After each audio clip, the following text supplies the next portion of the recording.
Hi friends, కథామృతలహరికి సుస్వాగతం. ఈరోజు Chandralekha 5th episode వినిపించబోతున్నాను. దయచేసి స్కిప్ చేయకుండా కథ మొత్తం విని లైక్ కొట్టి కామెంట్ పెట్టి సబ్స్క్రైబ్ చేసుకోండి. ఇక కథలోకి వచ్చేస్తున్నాను. సూర్య నవ్వుతూ, నువ్వు మరి అంత కష్టపడి మీ మమ్మీ హిస్టరీ చెప్పాల్సిన అవసరం లేదు. నాకు తెలుసు. ఆవిడ పేరు చంద్రలేఖ, ఏజ్ 45, వనిత విహార్లో జాబు. ఆవిడకొక్కతే కూతురు. నా ఎదురుగానే ఉంది ఏంజల్ బ్యూటీ మహిత. చురుగ్గా చూసింది మహిత. నేను ఇంత సీరియస్గా మాట్లాడుతుంటే నీకు కామెడీగా ఉందా? లేకపోతే ఏంటి? మీ ఫ్యామిలీ డీటెయిల్స్ గురించి ఎప్పుడైనా అడిగానా? నేను ప్రేమించింది, పెళ్లి చేసుకోవాలనుకుంటున్నది నిన్ను. మీ అమ్మ ఎవరైతే నాకేంటి? నీకు తెలియని ఇంకో విషయం ఏంటంటే, నువ్వెప్పుడు మా ఇంటికి రమ్మని నన్ను పిలవకపోయినా ఓసారి ఆవిడ్ని గుళ్ళో చూసేశాను. ఎలా గుర్తుపట్టానా అన్నది తర్వాత చెప్తాను. చూడగానే సాక్షాత్తు మా పూజ గదిలో ఉన్న లక్ష్మీదేవికి జిరాక్స్ కాపీలా అనిపించింది. అర్థమైంది కదా? సో ఈ డిస్కషన్ ఇంతటితో ఆపేయి అంటూ అనునయంగా భుజం తట్టాడు. మహిత బాధగా నవ్వింది.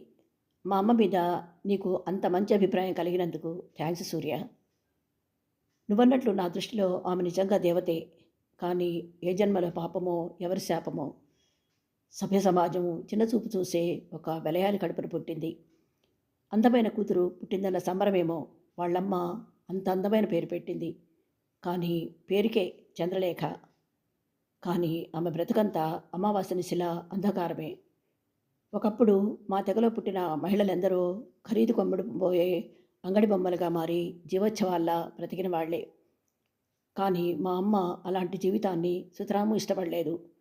అందరు ఆడపిల్లల్లా తను ఓ ఇంటికి ఇల్లాలై బిడ్డ పాపలతో గౌరవప్రదంగా జీవించాలని ఎంతో ఆశపడింది, కలలు కంది. మా అమ్మమ్మ తరతరాలుగా ఇది మన కులవృత్తి, ఇష్టం ఉన్నా లేకపోయినా ఈ బ్రతుకులు ఇలా వెళ్ళమారిపోక తప్పదని శాసించినా తను మనసు మార్చుకోలేదు. చావడానికైనా సిద్ధమే కానీ ఆ నీచపు బ్రతుకు బ్రతకలేనని నిష్కర్షగా చెప్పింది. కూతురికి ఎలా నచ్చజెప్పాలో అర్థం కాక సతమతమవుతున్న మా అమ్మమ్మ, ఆ ఊరి ఎమ్మెల్యే కొడుకు నీ కూతురు చంద్రలేఖను గుళ్ళో చూశాను, రంభలా ఉంది. ఒక్క రాత్రి ఆమెను నాతో గడిపేలా ఒప్పించు, ₹1,00,000 ముట్ట చెప్తానని డ్రైవర్ ద్వారా రాయబారం పంపేసరికి డబ్బుకు కక్కుర్తిపడి అన్నంలో మత్తుమందు కలిపి ఆ దుర్మార్గుడి వ్యామోహానికి అమ్మను నిర్దాక్షిణ్యంగా బలిచేసింది. అర్ధరాత్రి మత్తు బదిలి కళ్ళు తెరిచిన అమ్మకి తన పక్కనే తాగిన మైకంలో ఒళ్ళు తెలియక అస్తవ్యస్తంగా పడి ఉన్న ఆ ఆగంతకుణ్ణి చూడగానే జరిగిన ఘాతుకం అర్థమై పిచ్చిదానిలా ఏడుస్తూ పట్టలేని ఉక్రోషంతో ఫ్లవర్ వాజ్తో అతడి తల పగలగొట్టి వెంటనే దగ్గరే ఉన్న పోలీస్ స్టేషన్లో లొంగిపోయింది. కోర్టులో తన నేరాన్ని అంగీకరించి ఉరిశిక్ష వేసి తన్ను ఈ నరకం నుంచి తప్పించమని జడ్జి గారిని దీనంగా వేడుకుంది. కానీ కేసు నడుస్తున్న సమయంలోనే వాడు చేసిన పాపం తన కడుపులో బిడ్డగా ఊపిరి పోసుకున్నదని తెలిసి గుండెలవిసేలా రోధిస్తూ ఏం చేయాలో పాలుపోని స్థితిలో ఒక మానవతావాది ఆ కేసును స్వచ్ఛందంగా టేకప్ చేసి ఆ హత్యా యత్నం ముద్దాయి చేసిన అఘాయిత్యానికి బాధాక్రోశం తట్టుకోలేక క్షణికావేశంతో చేసిందని సాక్ష్యాధారాలతో నిరూపించి నిర్దోషిగా విడుదల చేయించడమే కాదు, తన్ని దారుణంగా మోసం చేసిన తల్లి మొహం కూడా చూసేందుకు ఇష్టపడని అమ్మను ఓదార్చి హైదరాబాద్ తీసుకొచ్చి ఒక మహిళా మండలి ప్రెసిడెంట్ ద్వారా సాయం అందేలా చూశారు. ఆవిడ వెంటనే అబార్షన్ చేయించుకోమని సలహా ఇచ్చిందిట.